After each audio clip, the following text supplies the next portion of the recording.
Hello అండి, నేను మీ మధుభార్గవీస్ కిచెన్కి స్వాగతం. ఇవాల్టి మన వీడియోలో ఆనియన్ పకోడీ అండి.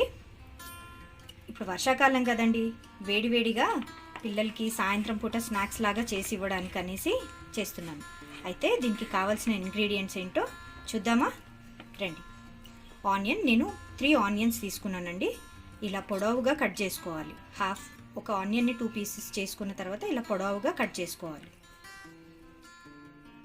దీనికి 3 ఆనియన్స్కి నేను శనగపిండి వేసుకుంటున్నానండి.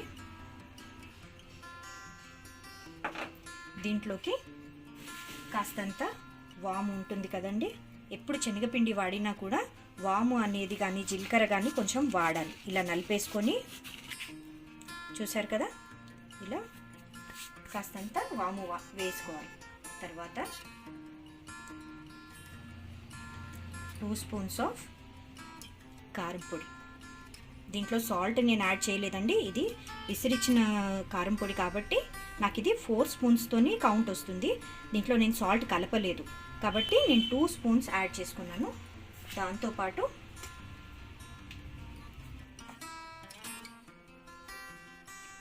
½ టీ స్పూన్ ధనియాల పొడి. ఎప్పుడు కూడా కారం పొడి వేసిన తర్వాత దానిపైనే ధనియాల పొడి వేయాలండి. ఆ కారం పొడిలో ఆ ధనియాల పొడి మిక్స్ అవుతుంది కదా, రుచి బాగుంటుంది. మనం సాల్ట్ వేసాక ధనియాల పొడి వేయకూడదు కాబట్టి కారం పొడి వేసాక ధనియాల పొడి వేయాలి. 1 స్పూన్ ఉప్పు, ఒక 2 పించ్ అంత పసుపు. నేను 2 పించ్ అంత గరం మసాలా పొడి వేస్తున్నానండి టేస్ట్ కోసం.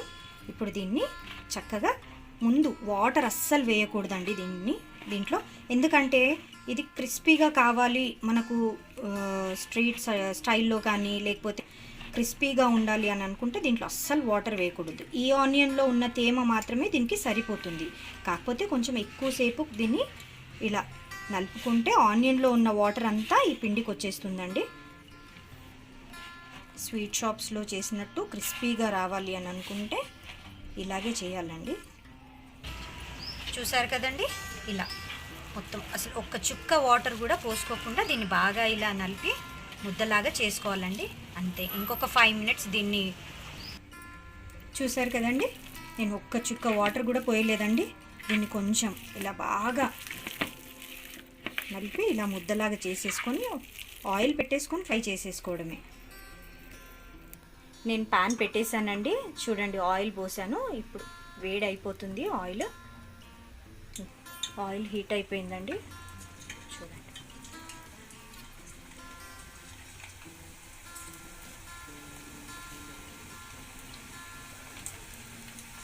ఇలా కొద్దిగా ఇలా ఓపెన్ చేసుకుంటూ వేస్తే మనకి క్రిస్పీగా వచ్చేస్తాయి, ముద్దలాగా కాకుండా.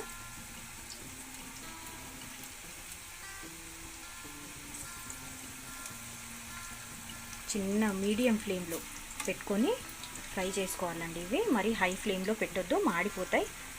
లో టు మీడియం పెట్టుకుంటూ ఫ్రై చేసేయాలి.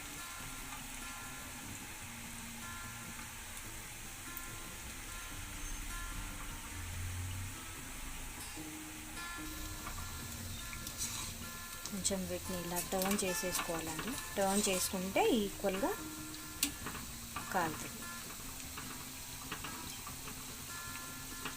చేసుకుంటే ఈక్వల్గా ఫ్రై అవుతాయి.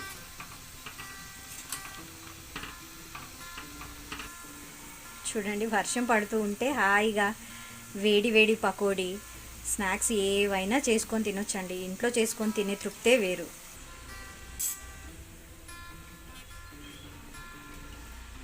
అయిపోయిందండి. చూడండి ఎంత క్విక్గా, ఎంత ఫాస్ట్గా పిల్లలకి 5-10 మినిట్స్లో మనం చేసి ఇచ్చేయచ్చు.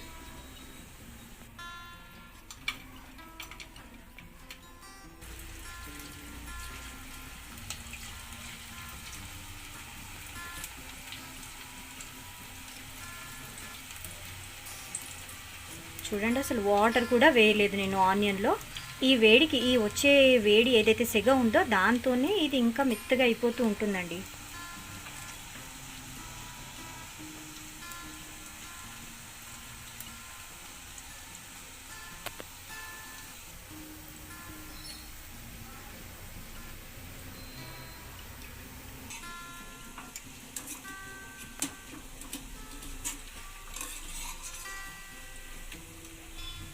ఇలా కొంచెం గోల్డెన్ రెడ్ కలర్లో చూసారు కదా, ఇలా అవ్వగానే తీసేయడమే అండి.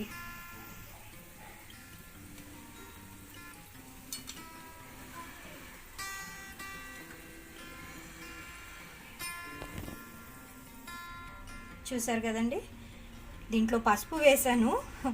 పకోడీలో పసుపు ఏంటి అనుకుంటారు కదా, హెల్త్కి అది చాలా మంచిది కదండి, యాంటీబయాటిక్ లాగా పనిచేస్తుంది. కాబట్టి నేను దీంట్లో పసుపు కూడా యాడ్ చేశాను, మంచి కలర్గా కూడా వస్తుంది. చూడండి ఎంత క్రిస్పీగా వచ్చిందో, సేమ్ స్వీట్ షాప్ మాదిరిలో చేసామండి. టేస్ట్ కూడా చాలా బాగుంటుంది, ట్రై చేసి చూడండి.